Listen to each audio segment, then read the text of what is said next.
ఈ ప్రపంచంలో అనేక మతాలు, అనేక కులాలు, అనేక భాషలు, అనేక దేశాలు ఉన్నాయి.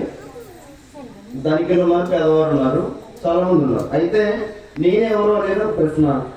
ఎందుకు ఆ ప్రశ్న అంటే, నేను ఎందుకు పుడుతున్నాను, ఎందుకు బ్రతుకుతున్నాను, ఎందుకు చనిపోతున్నాను, అసలు పుట్టక ముందు నేనెవరు, చనిపోయిన తర్వాత నేను ఎక్కడికి వెళ్తున్నాను, అసలు ఏంటి అనేది సృష్టిని చూస్తే మనకి దేవుడు ఉండడం తెలుస్తుంది. ఆ దేవుడు మనం ఎందుకు సృష్టించాడు, ఎందుకు జీవింపజేస్తాడు, ఎందుకు చనిపోయినా చేస్తాడు, చనిపోయిన తర్వాత మనం ఏంటి అనే ప్రశ్న ధనవంతులైనా పేదవారైనా ఏ కులమైనా ఏ బంధమైనా అందరికీ రావాలి. అలాంటి ఒక డౌట్ ఒక అమ్మాయికి వచ్చింది. వచ్చినప్పుడు తన ప్రశ్నకు జవాబు ఎలా దొరికిందో అన్నది చిన్న స్కిట్ అనమాట. దయచేసి గమనించండి, తప్పులుంటే అర్థం చేసుకోండి.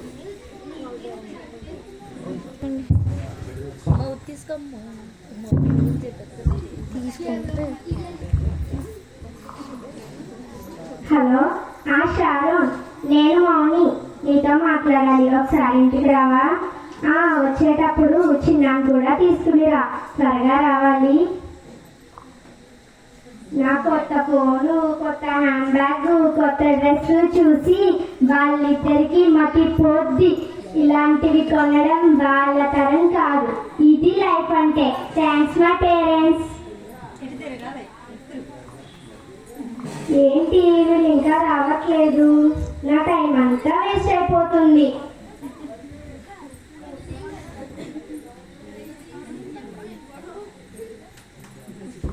అమ్మయ్య, వచ్చావా? ఏవే ఇంత లేటు? చిన్న వాటికి వెళ్ళానే, తను ప్లే చేసుకుంటుంది. అంతసేపుకి బయటికి రాదు, అందుకే చిరాకు వచ్చి వచ్చేసా. అదంతేనే బాబు, మాట్లాడితే ప్రార్థన లేసు బాబు, ఇవి తప్ప ఇంకేమీ ఉండదు. అవునే బాబు, డబ్బుంటే అన్ని మన దగ్గర వస్తాయని అర్థం కాదు. అసలే కానీ నన్ను చూపించావో చెప్పు. కంగారు ఎందుకు, తను కూడా రాని చెప్తా.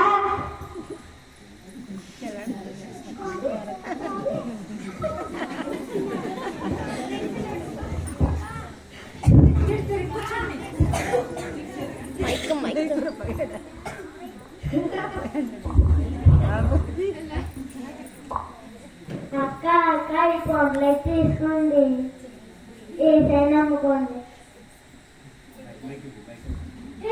10 పడలేదా పక్కలో బాబా? ఓ బాబు, ఏది ఇలా నీకు? అదేంటి, నీకు ఇష్టం ఉండదు కదా, మన ఇంటికి తీసుకున్నావు.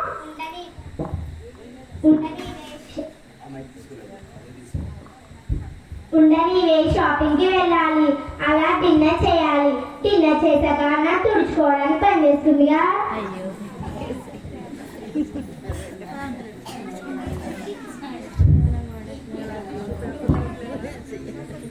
ఏంటి రిచ్ కిడ్స్ ఇద్దరు ఓదని మాట్లాడేసుకుంటున్నారు? నీకోసమే వెయిటింగ్. ఏంటి ఇంత లేటు? మీకేంటమ్మా, మీ ఇంట్లో మిక్సీలు, గ్రైండర్లు, వాషింగ్ మిషన్లు అన్నీ ఉంటాయి, పని మనుషులు కూడా ఉంటారు. కానీ మా ఇంట్లో నేనే మా అమ్మకి అన్ని హెల్ప్ చేయాలి.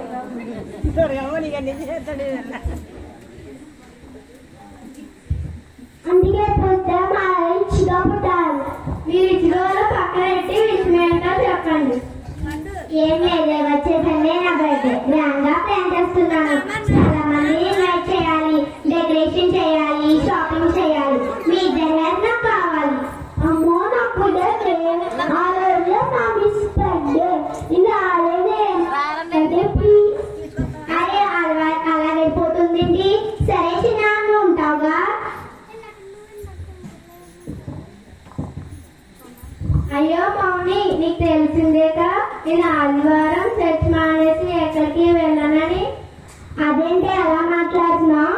నా బర్త్డే సంవత్సరానికి ఒక్కసారిగా వస్తుంది, కానీ చర్చ్ ప్రతి ఆదివారం ఉంటుంది. ఒక ఆదివారం మానేస్తే మీ యేసుబాబు వచ్చి చంపేస్తాడా? అలా మాట్లాడుకు మౌని. ఈ లోకంలో దేవుడి కంటే నాకేది ఎక్కువ కాదు.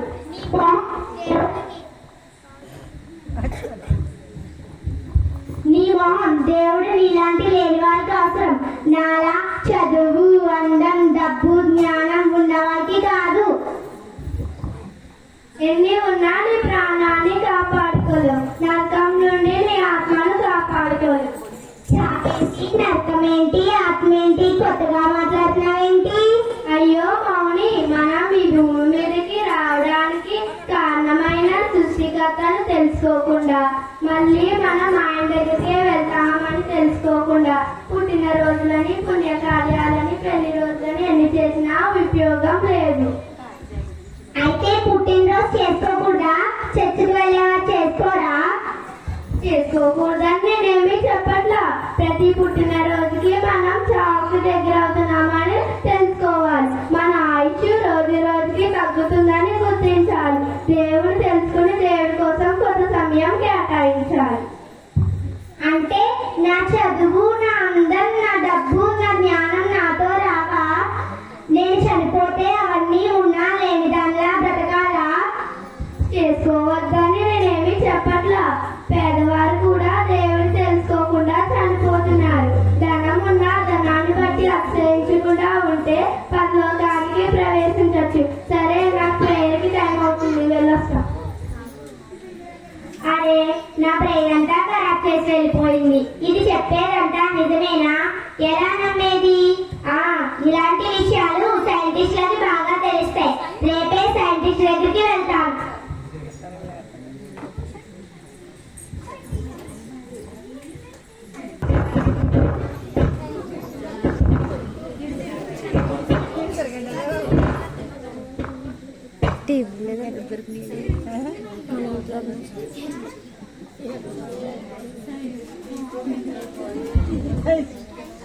ఏమండి, మీ సైంటిస్ట్ ఏనా? నేను కాకపోతే నువ్వా? విషయం ఏంటి చెప్పు. ఏం లేదండి, ఈ మనుషులు, పుట్టుకలు, చావులు, స్వర్గం, నరకం, దేవుడు, దెయ్యం ఇవన్నీ నిజమేనంటారా? సూర్యుడు, చంద్రుడు, నక్షత్రాలు, భూమి, గ్రహాలు, పాలపుంత, వాటి వయస్సు, వాటి వైశాలు, అవి పనిచేసే విధానం, వాటి పరిమాణం, ఇలాంటివి అడుగు చెప్తా. పుట్టుకలు, చావులు గురించి నాకు తెలియదు తల్లి. వెళ్ళి డాక్టర్ని అడుగు. ఇలాంటి విషయాలు డాక్టర్కి బాగా తెలుస్తాయి. సరే.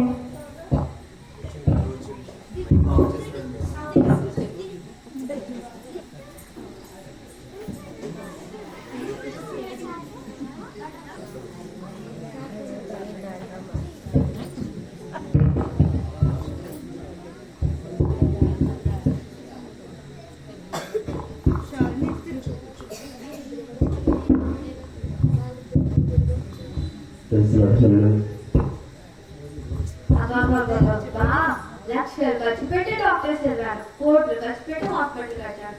డబ్బులు చూస్తే సరిగ్గా రావట్లేదు. ఈ కరోనా కొత్త జబ్బులను వస్తే బాగుండు.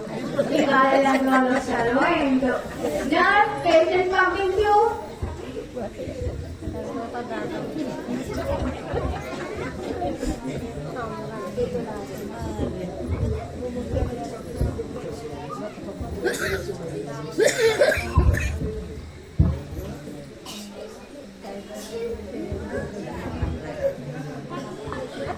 అమ్మా, అమ్మా,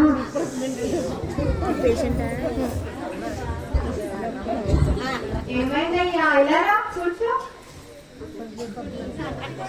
ఏం చెప్పమంటావమ్మా? నిన్న మధ్యాహ్నం నుంచి ఒకటే నొప్పి. అలాగా? నిన్న మధ్యాహ్నం వేస్తున్నావేంటి? పెద్దగా ఏం తినలేదమ్మా.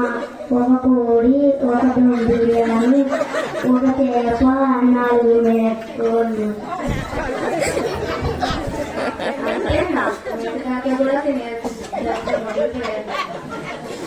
చేశానమ్మా, కుదరలేదు.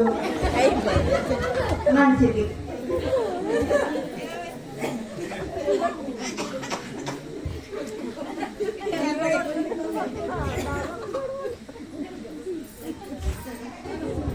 ఇవి వాడు, తగ్గిపోతే. తగ్గిపోతే కదమ్మా, వెళ్ళొస్తా. ఏ బాబు, ఫీజు మీ తాతేస్తాడా? తాతంటే కష్టమమ్మా. ఇదిగో నీ ఫీజు.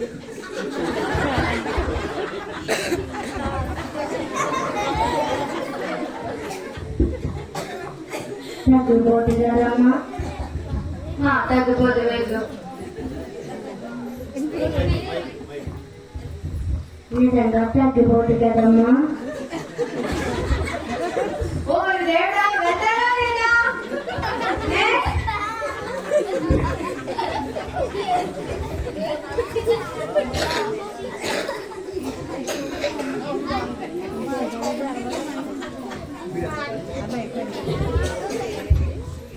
దండాలమ్మా. కూర్చోండి, చెప్పండి మీ ప్రాబ్లం ఏంటి? డాక్టర్ అమ్మా, అప్పుడే ఆనందం, అప్పుడే బాధ, అప్పుడే తినాలి, అప్పుడే కోపం, ఒకటే ఒకటే ఒకటే కన్ను మంటలు, ఒకటే తలనొప్పి, చూపు కూడా సరిగ్గా కనిపించలేదు. నాకు అర్థమైంది.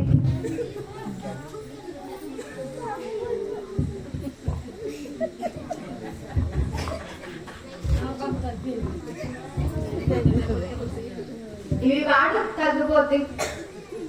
ఇదేంటమ్మా PUBG, free fire, Hotstar, Instagram, రాశారటమ్మా. ముందు అవి చూడటం మానే, అన్ని తగ్గుతాయి. 1000 రూపాయలు ఫీజు ఇచ్చి వెళ్ళు.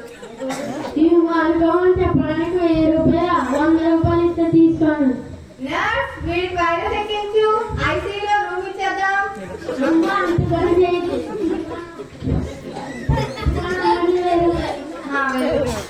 నెక్స్ట్.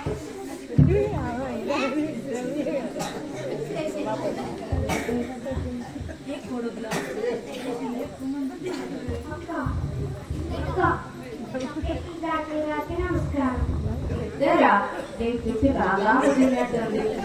కూర్చోండి, చెప్పండి మీ ప్రాబ్లం ఏంటి? కాఫీ షాప్ కి వెళ్తే ఒకడు నన్ను కొట్టాడు డాక్టర్. దేనికి? 2 కాఫీలు కాఫీ ఆర్డర్ చేస్తే 2 కాఫీలు ఇచ్చావేంటి అని కొట్టాడు డాక్టర్. ఓ నీకు ఒకటి 2లా కనపడుతున్నాయా? ఏమో డాక్టర్ అని కొట్టాక అర్థమైంది. నాకు అర్థమైంది.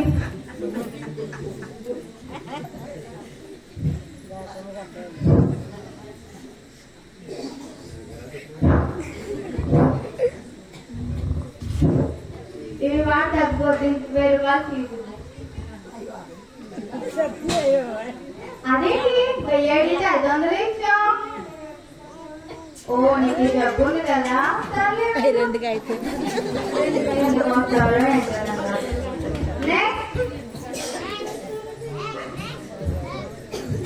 ఏమండి మీరు డాక్టర్ అయినా? ఏమా నీకు అలా కనపడటం లేదా? నా సర్టిఫికేట్స్ అన్ని చూపించాలా? అయ్యయ్యో అది కాదండి, నాకు ఒక డౌట్ ఉందండి. అడిగమ్మా, ఈరోజు అన్ని మంచి పేరాలే. ఉదయాన్నే నా ముఖం నేనే చూసుకున్నట్టున్నాను. చెప్పు. ఏం లేదండి, ఈ మనుషులు, ఈ పుట్టుకలు, చావులు, స్వర్గం, నరకం, దేవుడు, దెయ్యం ఇవన్నీ ఉన్నాయంటారా? అమ్మా నేను డాక్టర్ని.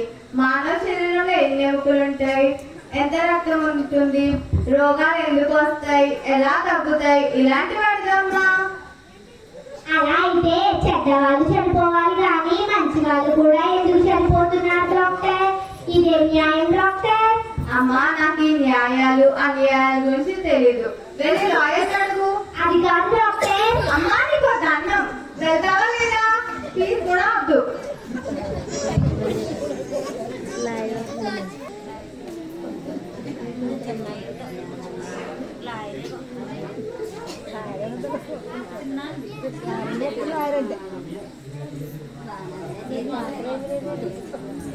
లాయర్ గారు నమస్తే. అయ్యో లేదండి, నాకు ఒక డౌట్ ఉందండి, అడగాలి. అడుగమ్మా. మానవుడు ఎక్కడి నుండి వస్తున్నాడు, ఎక్కడికి వెళ్తున్నాడు, ఎందుకు పుడుతున్నాడు, ఎందుకు చనిపోతున్నాడు, అసలు చెడ్డవాళ్ళు చనిపోవాలి కానీ మంచి వాళ్ళు కూడా ఎందుకు చనిపోతున్నారు, అసలు ఇవి డిసైడ్ చేయడానికి దేవుడు అనేవాడు ఉన్నాడా డాక్టర్? చాలా పెద్ద ప్రశ్న అడిగావు తల్లి. అవన్నీ నాకు తెలియదు కానీ నీతి, న్యాయం, ధర్మం ఇవన్నీ పాటించిన వాడు మాత్రం కష్టాలు అనుభవిస్తున్నాడు. అందరినీ మోసం చేస్తూ అన్యాయంగా సంపాదించేవాడు మాత్రం, నీతి చాలా లేకుండా ఉండేవాడు మాత్రం దర్జాగా బ్రతుకుతున్నాడు. ఇంకా దేవుడు, దెయ్యం, స్వర్గం, నరకం ఇవన్నీ నాకు తెలియదు. కానీ దైవ చేస్తూ దైవ గ్రంథాలను చిన్నగా పాటించేవాడిని. ఇలాంటి తల్లి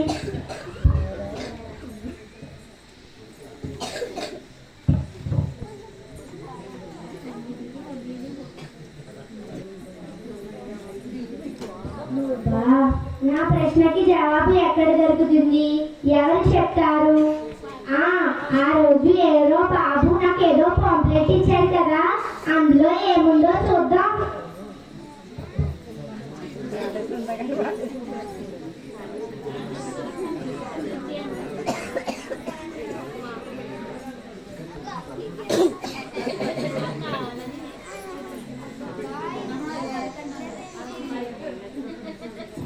బాబాయ్ ఇంకా దొరకట్లేదేంటి? ఎక్కడేసానా ఏంటో.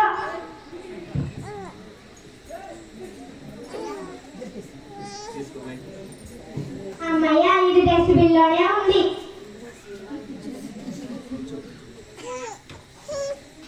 కోట్లాను కోట్ల దేవతలతో స్తుతించబడుతున్న దేవుడు తన పోలికలో మానవుణ్ణి తయారు చేసుకొని వారిచే స్తుతించబడాలని కోరుకున్నాడు. కానీ మానవుడు చేయొద్దన్న పని చేస్తూ దేవునికి దూరమై పాపానికి దగ్గరయ్యాడు. పాపానికి జీతం మరణం. ఆ మరణం నుండి తప్పించడానికి దేవుడు తన ఆత్మీయ సంబంధమైన కుమారుడిగా ఈ లోకానికి పంపించాడు. ఆయన సిలువలో రక్తం కార్చి సర్వ మానవాల పాప క్షమాపణకై మరణించి 3వ రోజు లేచాడు. ఈ విషయాన్ని నమ్మి ఎంతో మంది పాపాన్ని విడిచిపెట్టి క్షమించమని అడిగి దేవునికి దగ్గరవుతారో వారికి నిత్య జీవం, అంటే ఈ లోకంలో చనిపోయిన పరలోకంలో నిత్యము దేవునితో కలిసి జీవిస్తారు. ఎవరైతే నమ్మరో వారికి శిక్ష ఉంటుంది. ఈ లోకంలో చనిపోయినా కూడా నరకంలో నిత్యము నరకయాతన పడుతూ బాధపడతారు. అప్పుడు ఇక క్షమాపణ దొరకదు. అందుచేత ఈ లోక ఆశలను, ధనాన్ని, అందాన్ని, జ్ఞానాన్ని చూసుకొని అతిశయించకుండా వాటిని మాత్రమే ప్రేమించి దేవునికి దూరం ప్రభువైన దేవుణ్ణి ప్రేమించి నిన్ను వలె నీ పొరుగు వారిని ప్రేమించి చనిపోయినా బ్రతికినా ఉండేలా జీవం ఉండగానే దేవుణ్ణి తెలుసుకో. నీవు ఎంత ఘోర పాపివైనా నిన్ను క్షమించడానికి నిన్ను తన కుమారుడిగా స్వీకరిస్తాడు. ఆయన సిద్ధమైన మనసు గలవాడు. ఈ క్షణమే దేవుణ్ణి తెలుసుకో, దేవుని చేరుకో.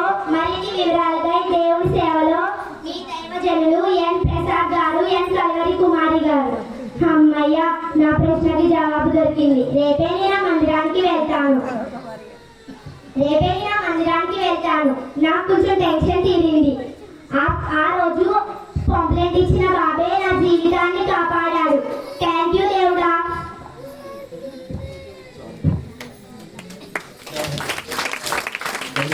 హల్లెలూయా.